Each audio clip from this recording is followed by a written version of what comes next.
I wonder if that's because like the way you look, or just due to the yo-yo. I might just be too tall, but Too tall. yeah. Might just be entirely too tall.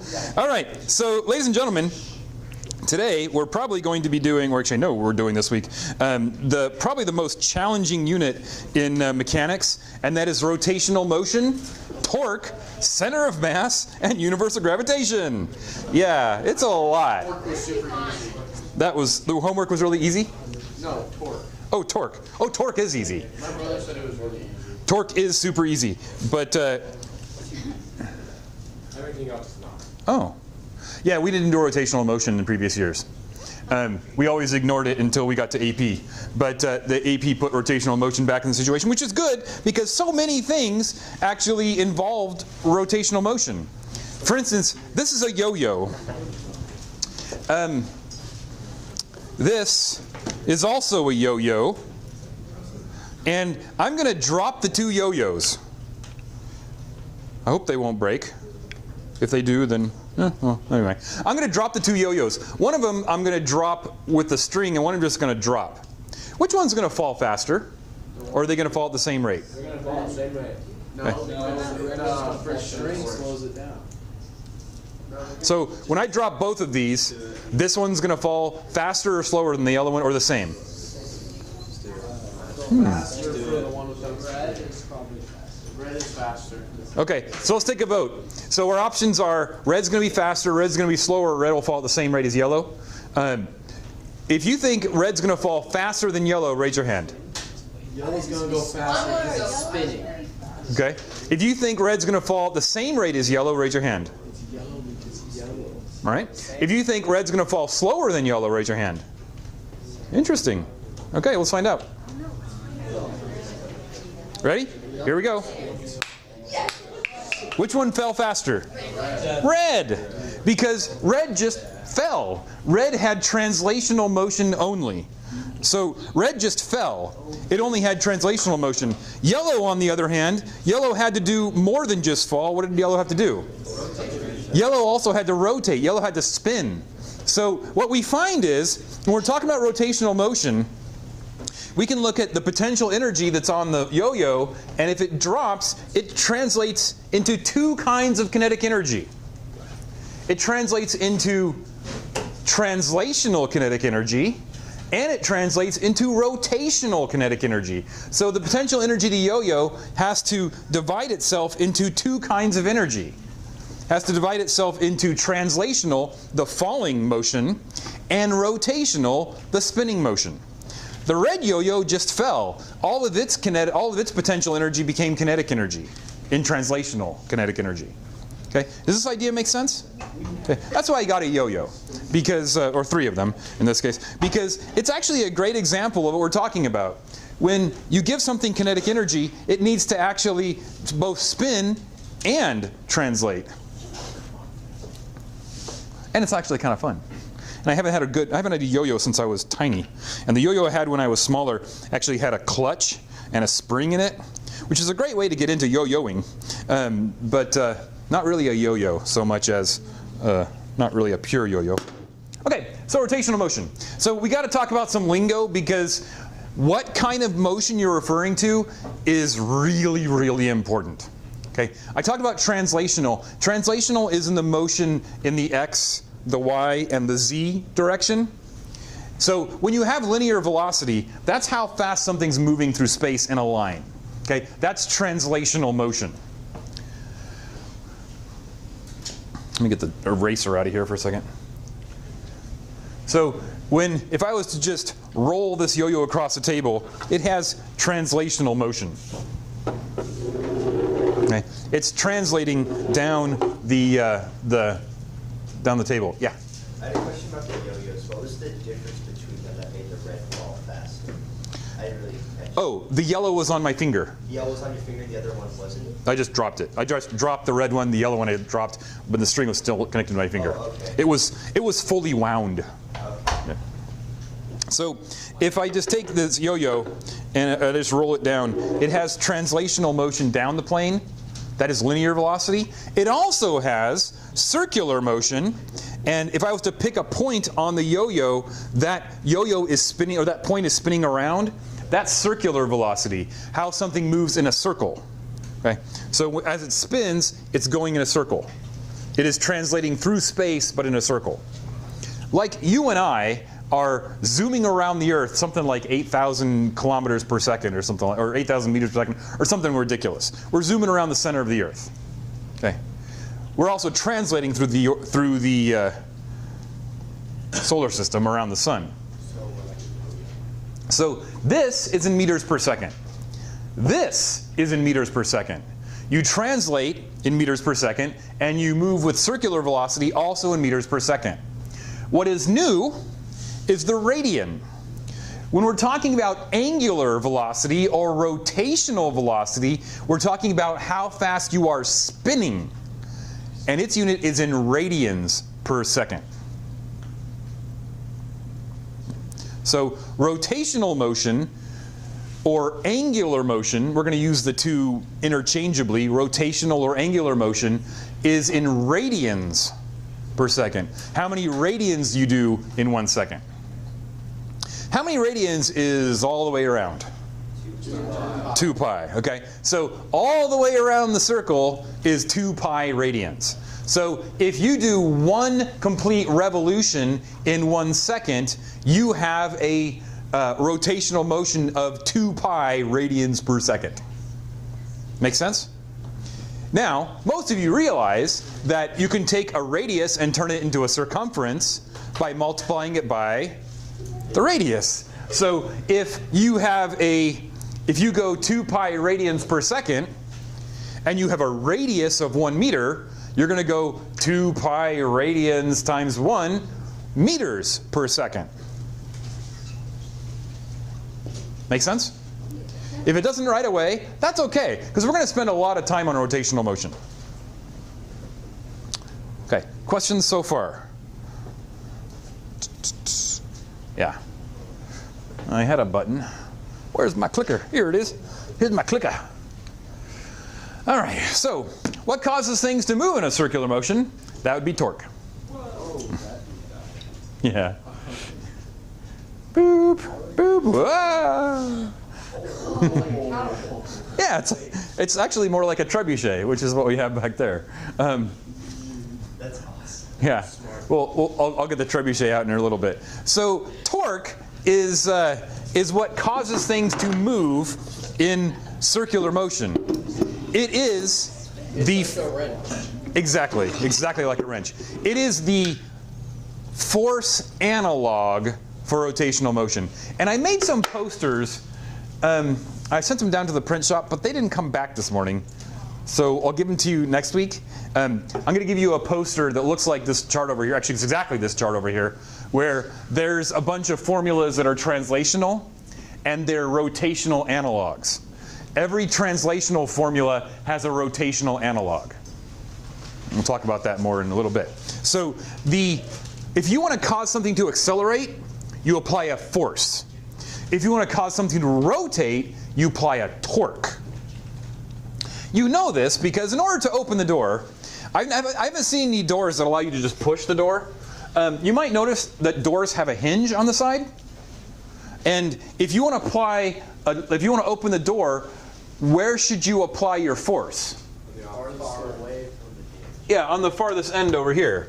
So if I put Amy on one side of the door and Chandler on the other side of the door, and Chandler pushes here and Amy pushes back here on the other side, who's going to win?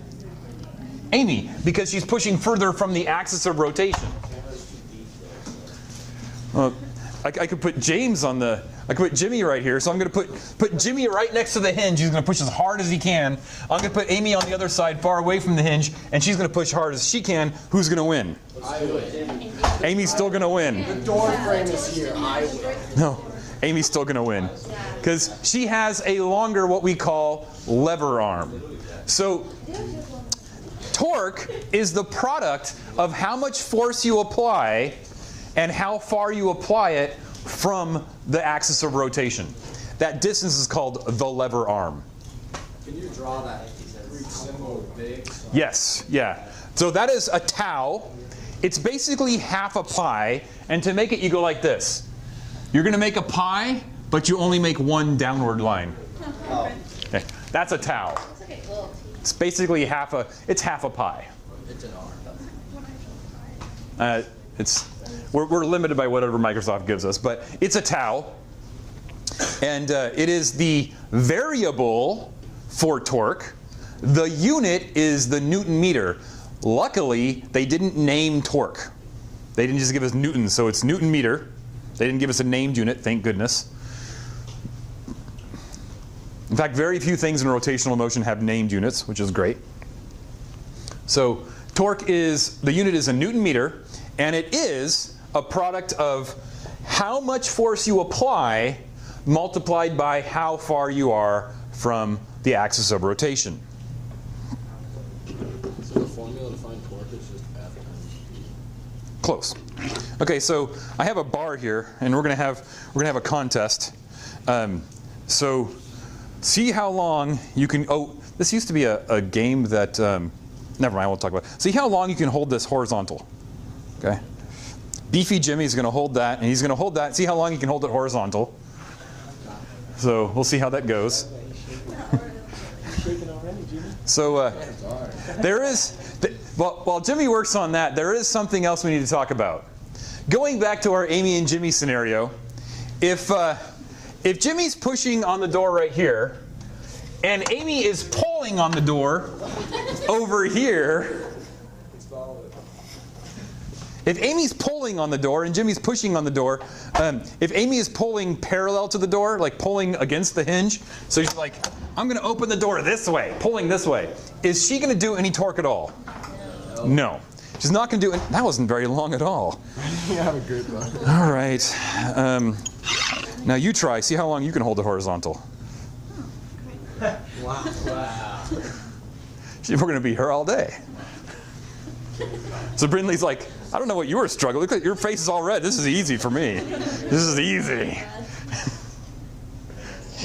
So there is one more term we need to add to our formula, and that is if you apply torque, if you apply your force parallel, you will apply no torque.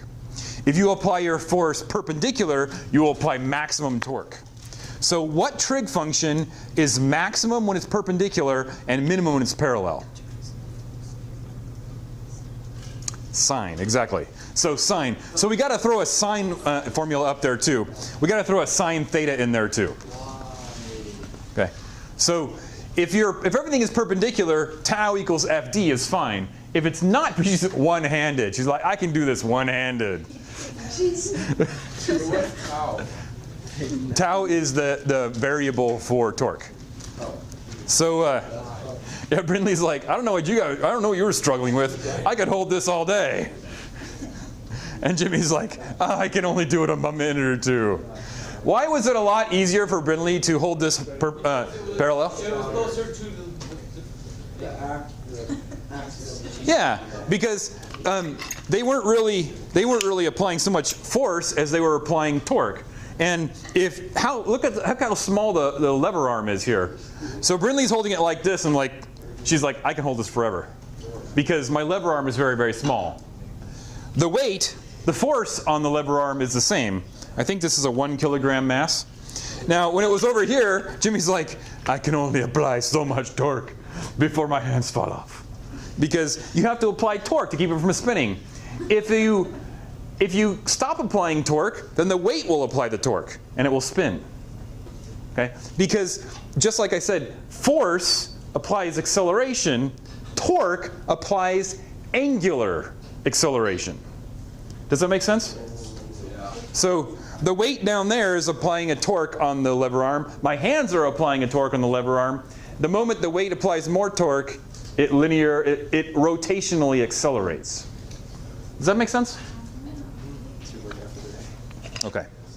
Questions so far? No questions? What's the formula when it's not?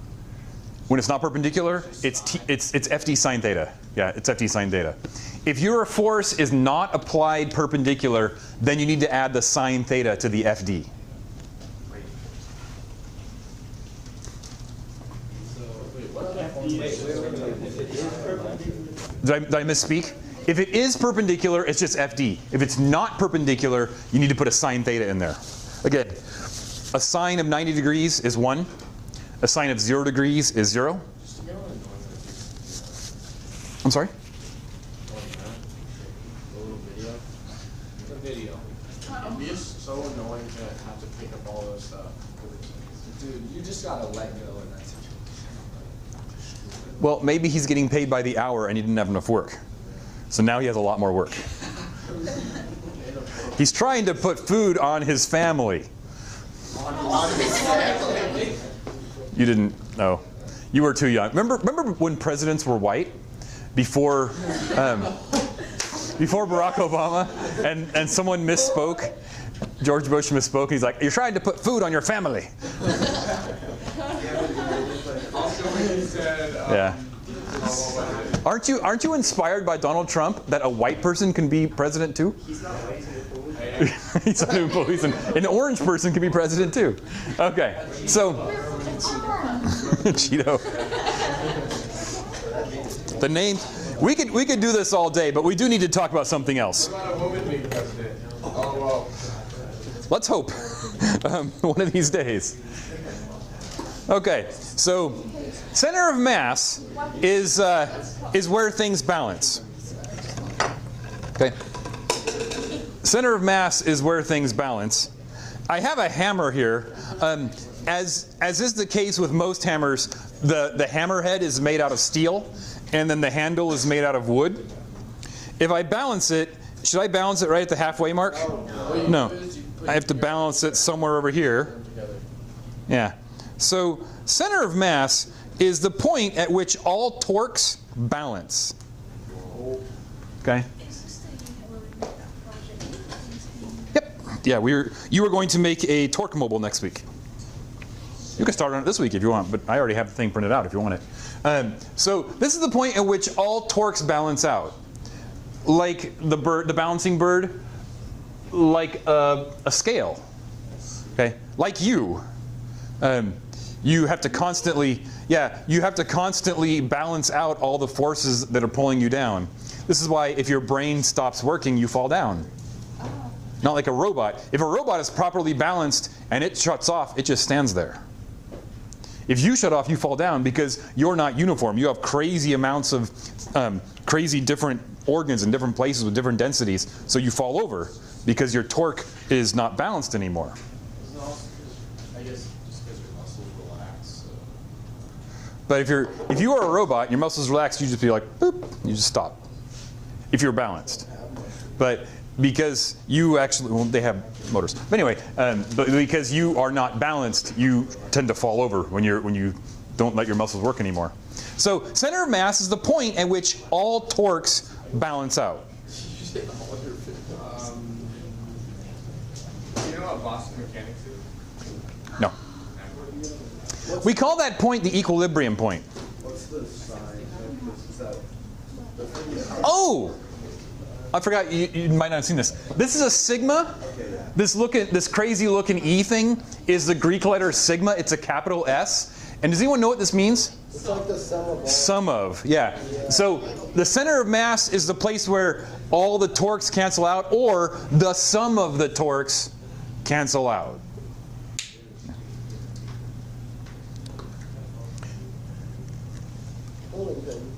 Yeah, about, question. Isn't there a thing where you could put your finger on either end and then slide them together and then it gets weird? Yes, there is. I'll grab some meter sticks and you can try it. And this has to do with torque and friction. So this is a fun trick. I'm glad you mentioned that because I usually do it and I just forgot. Here, you can have a meter stick. You can impress your friends and all the ladies. There you go. Anybody else want one? Yeah, question. Is that FR? Yes. It's force left, distance left. It's force right, distance right. So if you put your fingers straight out like this, and you bring your fingers together, they will always meet at the middle of the meter stick. Even if you start way over here. If you start way over here, you'll always meet at 50. So no matter where you start, if you leave your fingers horizontal, you'll always end up in the middle, even if you start way over here.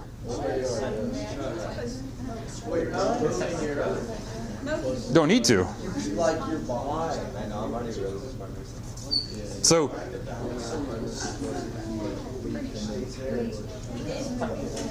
I didn't leave it. Oh, it's because it's pushing. yeah. So in other words, a meter stick is an excellent example of a bar that is uniform, meaning it's the same everywhere. And we're actually going to use these next week in lab as torque bars. We're going to hang masses from them. No, because the hammer has curves and stuff that would change the friction. The important thing is the torque comes from a friction force. So as long as they have the same friction, it'll work. Fun toys. Anyone else want to try it and not pay attention to me? No, okay. So that's fun. Okay, so 4 years ago, this is the classic example of an object that is very well balanced, and they're balanced by design. The idea is when a bowling pin falls over, it's supposed to spin. And you might notice when you go bowling, it spins pretty well. And it spins on its center of mass, which allows it to spin really well and knock over other pins. If it was a cylinder, it wouldn't work nearly as well, because it would fall and it wouldn't spin very well, because it would have all that friction. This one has one little point of friction, so it spins very, very well. So I asked somebody, it's like, you know what, I would really love to have a bowling pin that was cut in half.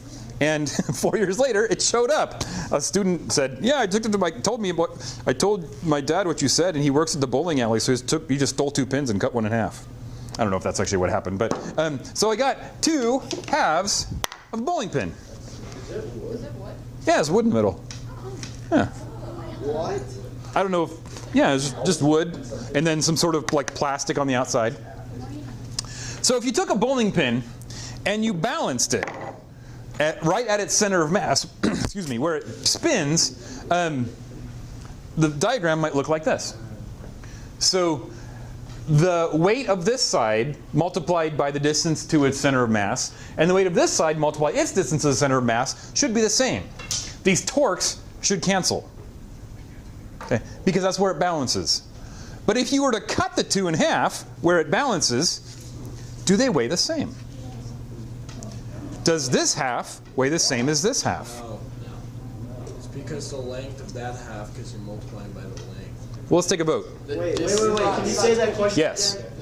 Does this half, the bottom half, does it weigh more, less, or the same as the top half? If it's at the equilibrium, So when it's back together, it balances right there. If you think this side weighs more, if you think the bottom side weighs more than the top side, raise your hand. Handful of you. If you think they're the same weight, raise your hand. About the same number. If you think this one weighs less, then raise your hand. Nobody. Okay. Well, here's the thing. No. The torques have to balance. Okay, the torques have to balance out. In other words, this side and this side, they're force left, force right. This side has less length, less distance. So it has to have what? More weight. This side has less weight. It's probably even more obvious if you were to cut the hammer balances right about there. Okay. If you were to cut the hammer right there, which side would weigh more? The metal head side or the wood handle side? The metal side. Because if the distance is smaller, the force has to be greater. If the distance is greater, the force can be smaller. Make sense? Yeah. All right. All right, moving on. Any questions before we move on? Yes, you may. Okay, so where's the center of mass of all these things? Where's the center of mass of a ruler? Oh, please don't. These are not Cox's rulers. Please don't bend them. Don't bend them. Yeah, please don't bend them. There's a reason I kept 24 rulers. I bought them myself, and don't let them out of the room, because people were like, I'm going to bend them, and I'm going to whack people with them. I'm like, no, please don't. I want them to be straight edges.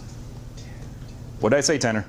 Tanner, stop. Okay, you've lost. You can't help yourself. You've lost ruler privileges. You just look at this. You can't help yourself. Like, I have to bend it. No. Okay. It's like as he was talking about not bending it, you were just like, I always have to keep doing something. Okay, where's the center of mass in a bowling ball?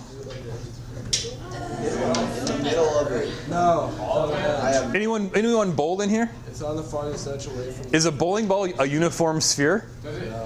It's not. Yeah, it's not a uniform sphere. A bowling ball is designed to spin awkwardly, if you will. Spin over an axis that isn't in the middle. The center of mass of a bowling ball is not in the middle. It's very strange how they make bowling balls. Is that because of the holes? Yeah, so it's basically designed for the holes. You put your fingers here, and the bowling ball is designed to spin this way, uniformly, always spin the same way. So it has a center of mass that's not in the middle, depending on how it's made.